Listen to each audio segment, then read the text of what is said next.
out. So Eridanus is kind of a challenging constellation to pick out.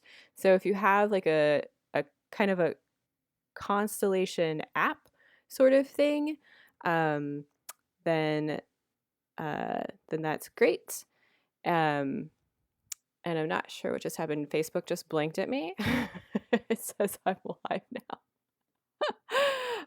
So if it's just getting started, we're looking at the constellation Eridanus next to the constellation Orion up here.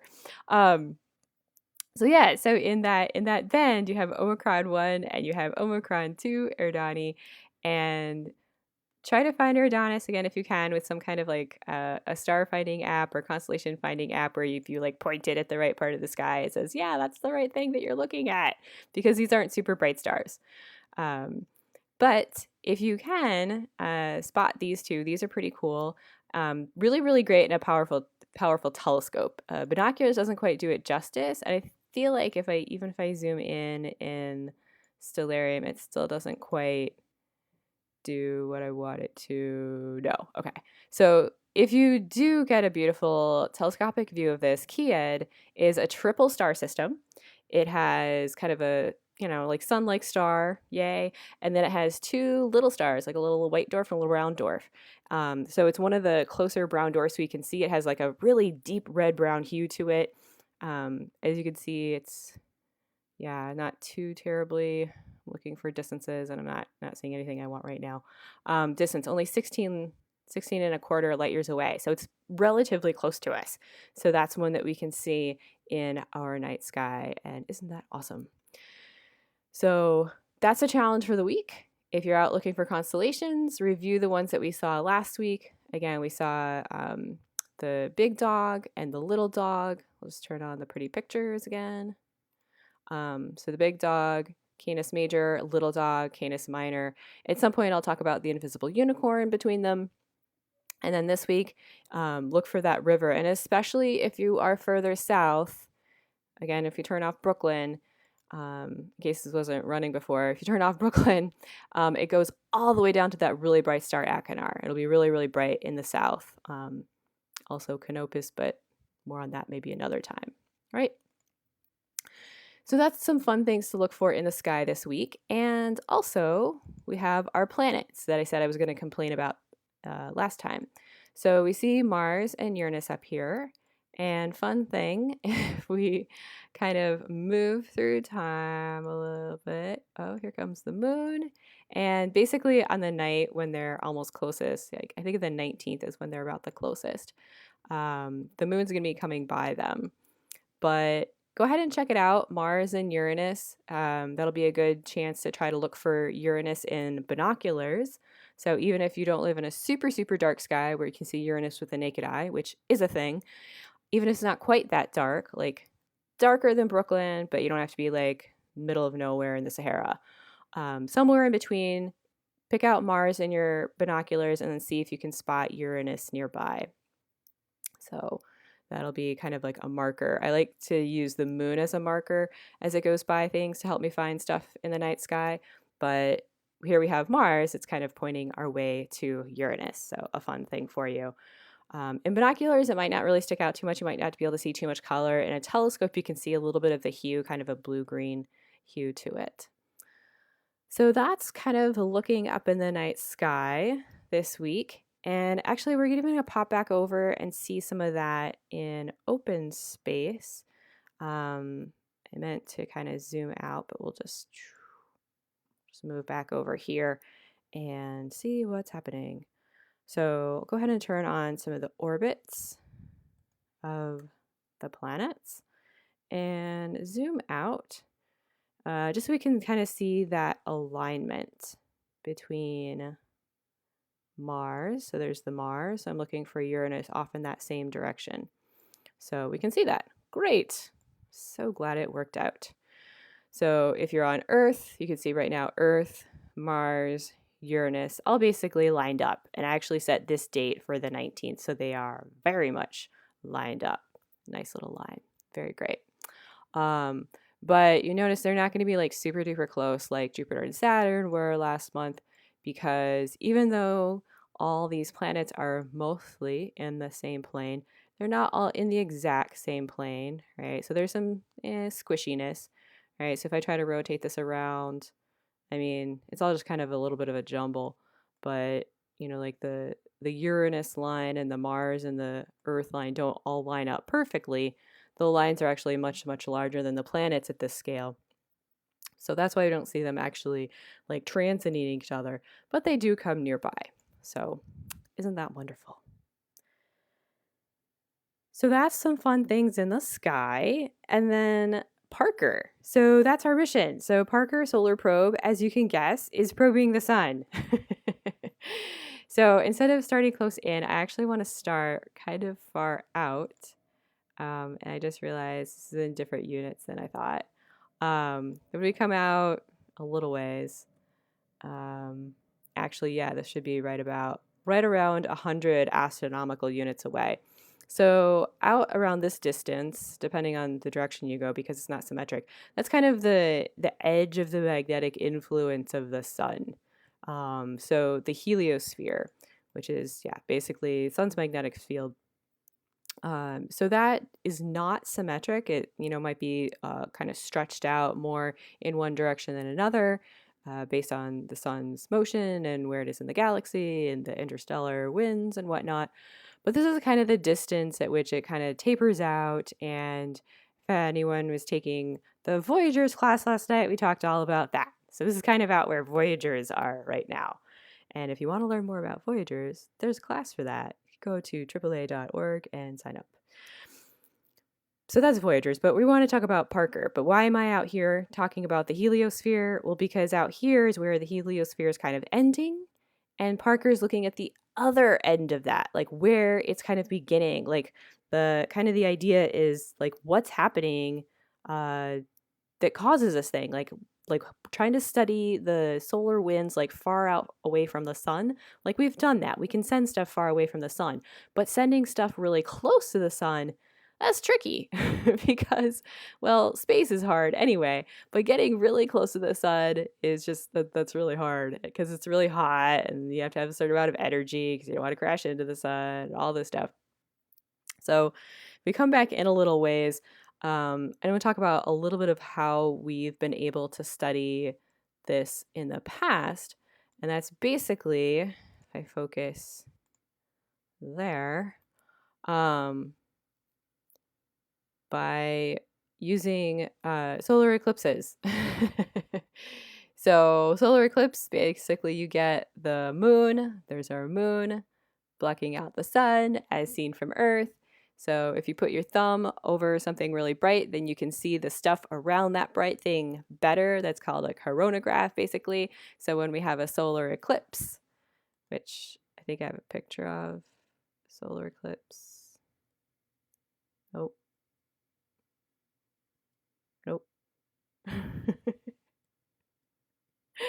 I can't find my solar eclipse picture. Somewhere I have a picture of a solar eclipse. That's basically just using the moon as a coronagraph. And when we do that, then we can see the outer part, just the outer part of the sun, that corona. So really wanted to see that. And it's not coming up. Oh, there we go. Okay, found it. Okay, so picture by Luc Viator, the website there. So this is an actual image of a total solar eclipse. And again, we're basically seeing the moon blocking out the face of the sun very nicely for us, so we can make out this is the corona. So it's kind of like the outer atmosphere of the sun, and it extends pretty far out into space, like hundreds of kilometers out into space. And there's a lot happening in here that's been a huge mystery for a long time. So many questions about the corona, like why is it so hot? So the surface of the sun, this bit in here, like kind of just around the edge of the moon, you can see like some flares and prominences and stuff sticking out.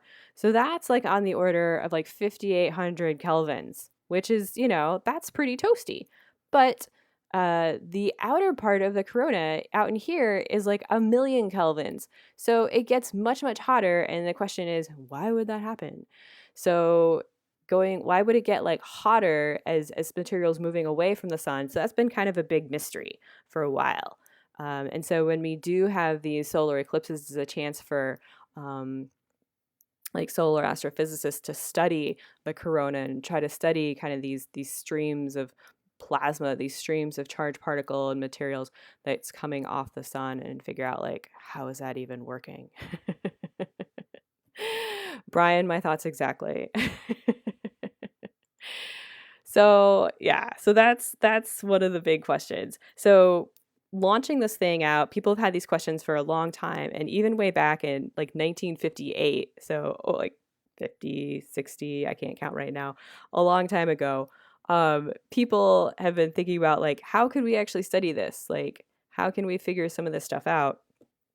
And there was like a field and particle group of like space scientists that wanted to try to study this stuff. Well, they put together some proposals, and a lot of stuff happened between 1958 and like 10 years ago, when it kind of got like rejiggered and like all this stuff. And then like they had merged it with some other things, and then those got separated out. And one of those was actually New Horizons. Anyway, long story short, the thing got launched a couple years ago in 2018. And kind of interesting, the Parker Solar Probe is the first probe, the first kind of mission that we've named after a living person. So it's named after Eugene Parker.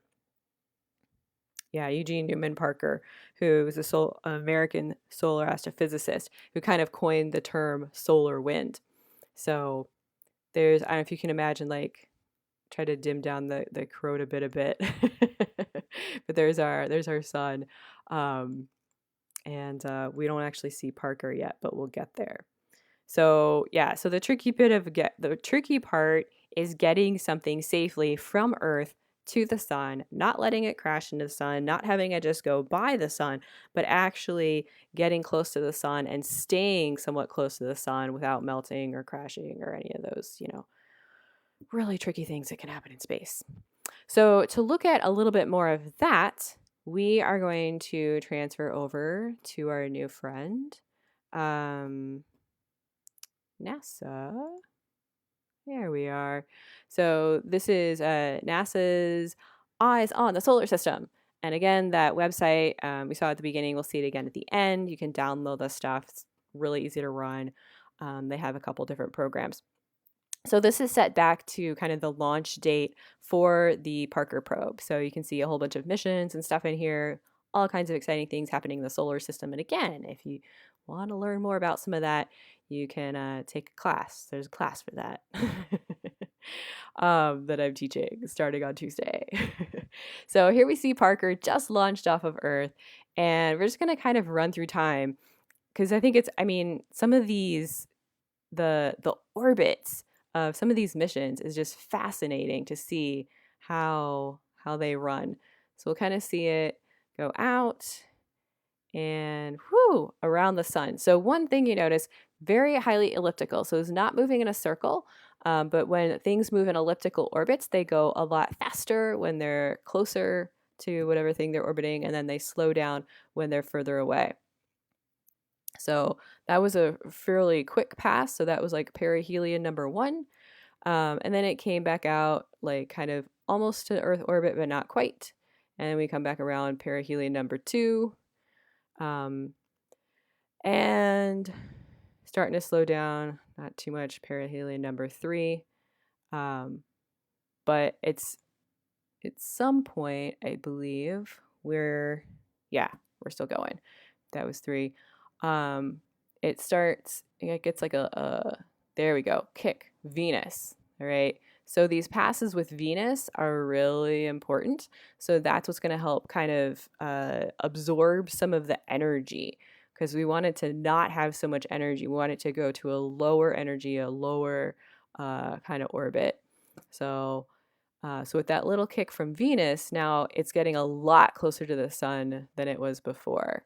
So it has to do kind of a couple loops around the sun before Venus comes back, and it can get, a little bit of a miss there.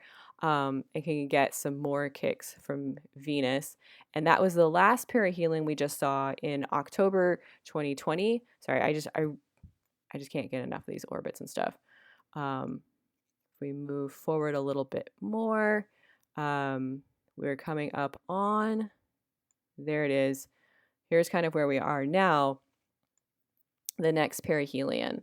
So we're coming up on perihelion number 7. That's going to be January 17th, so just early next week.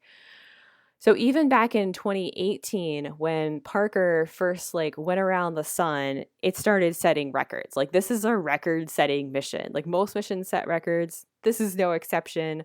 Parker beat the previous record for the fastest moving craft. So that had been held by Helios 2 back from 1976. We sent this other thing really close to and really fast going around the sun. So it set the record for going fastest, and it also set the record for going closest to the sun. And now every time it has another perihelion, it sets another record. It keeps breaking its own record. So there's perihelion number 7. That's why we're doing Parker today.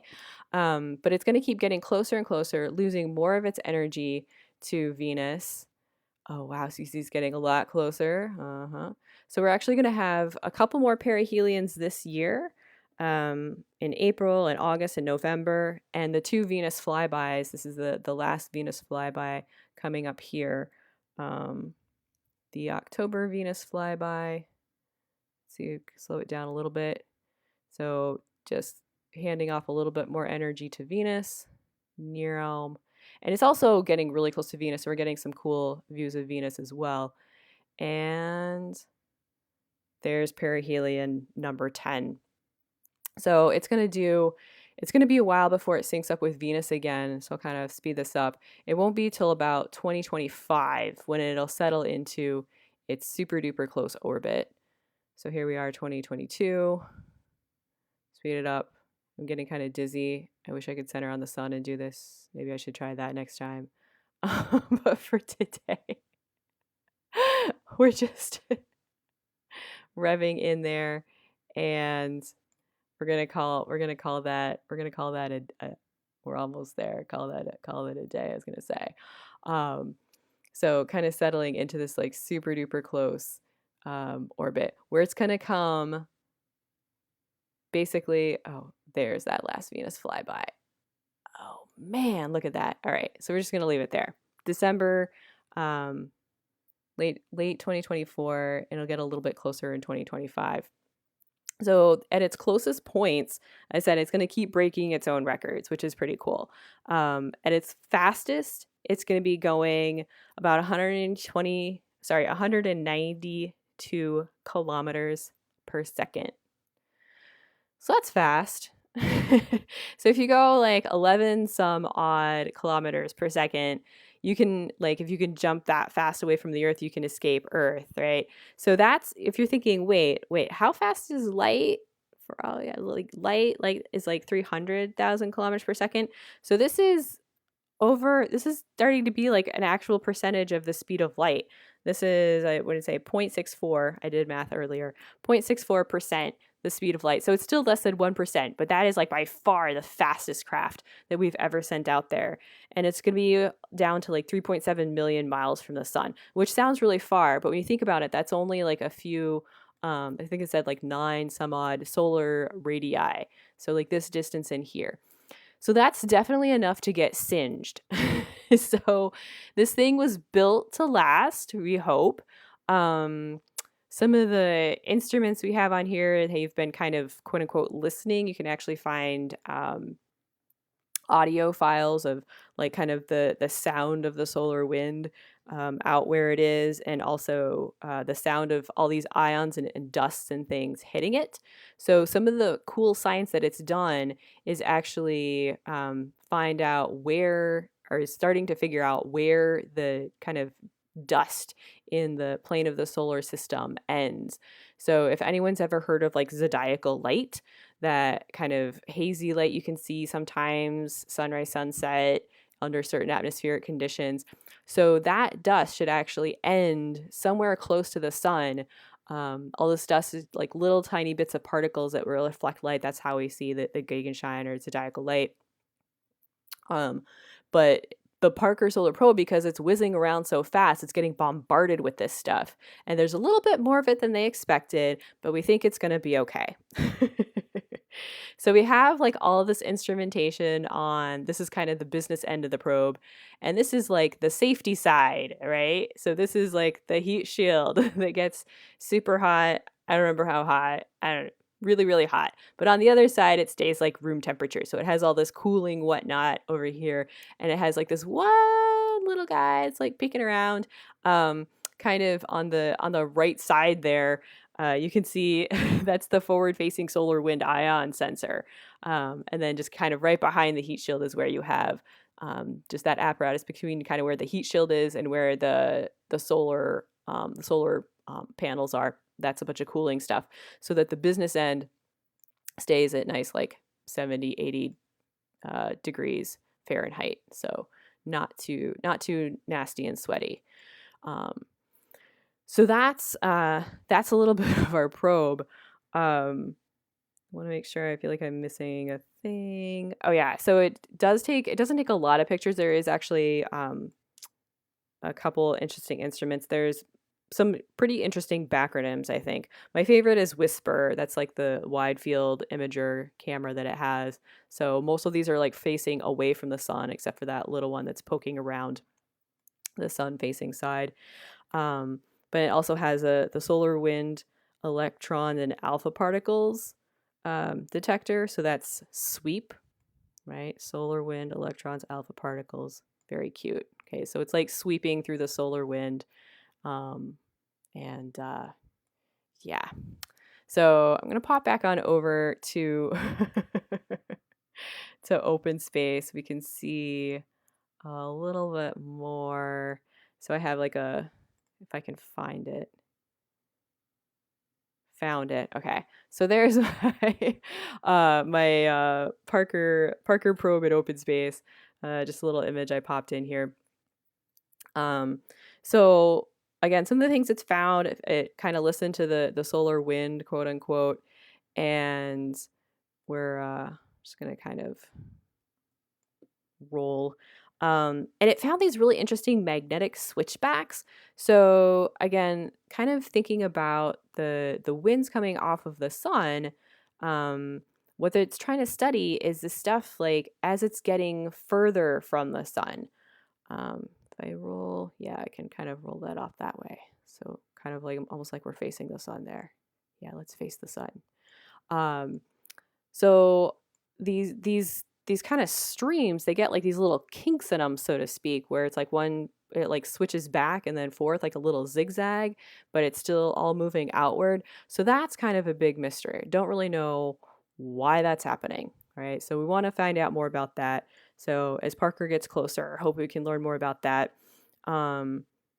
Also learning more about the solar winds away from the sun. That's basically just radiating out, so that becomes very uniform. But close to the sun, it's rotating with the sun, right? So the sun is going to have an atmosphere close in that rotates with it. And the question is like where's the boundary between where the atmosphere is rotating with the sun and where it's just like radiating out more smoothly. And so that boundary actually seems to be a little bit further away than expected, which could explain why the sun's rotation has slowed relatively significantly over its lifetime, which is kind of a good thing for Earthlings. And kind of teaming up also then with the Solar Orbiter, which is a NASA ESA mission to do some of the imaging and figure out some of the stuff, kind of coordinate events and some of the data that Parker is recording and kind of connecting that with data that's coming from other solar observers like the Solar Orbiter, which is exactly what it sounds like. One kind of limitation, if you want to call it that, I mean, it's a pretty amazing mission, but as it's getting really close to the sun, really close to the sun, right, it's not going to be able to communicate with the Earth while it's really close. There's actually kind of limited times when it can communicate with the Earth, right? So it has to be kind of facing the Earth. So the heat shield side, that's always facing the sun, because otherwise, things are going to burn up. So, so you always see it like with that part facing the sun. We're never going to see, can I do it? Never going to see that. So it's never going to be over here. It's always going to be over here with that bit facing the sun. But then that means that the communications end is facing away from the sun. So you need that part to be at least somewhat facing towards Earth so it can communicate with the Earth. But then it also can't be too close to the sun or have other things in the way. So kind of limited times of when it can actually communicate with the Earth, and then limited times when it's close enough to the sun that it's actually collecting all this data. So for each time it goes around the sun, for each perihelion, it's a window of about 9 days. And as it keeps going faster and faster for these perihelions, as it gets closer and closer, that's going to shrink down to more like, it's right now it's around 11 days. It's going to shrink down to around 9 days of time where it's actually in its science phase.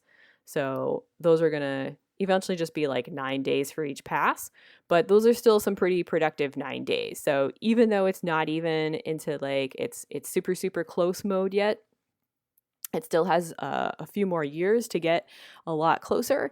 It's already figured out some really interesting stuff. We've already got really cool data and expecting to get a lot more.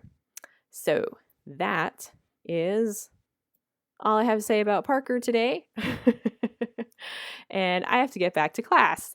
So thanks so much for joining me for this kind of quick tour around our celestial neighborhood, checking out Mission of the Month, Parker Solar Probe. Wave to Parker as it passes around, zips around the sun faster than any other craft ever. Again, and the next time, and the next time. Just a shout out again to the visuals I've been using. Stellarium, you can find at stellarium.org. OpenSpace, you can find at openspaceproject.com. And the NASA Eyes on the Solar System and other similar programs, you can find at eyes.nasa.gov. Again, I'm Irene Pease, your friendly neighborhood astronomer. Thanks so much for joining me. Clear skies, be safe out there. Don't forget to wear a mask.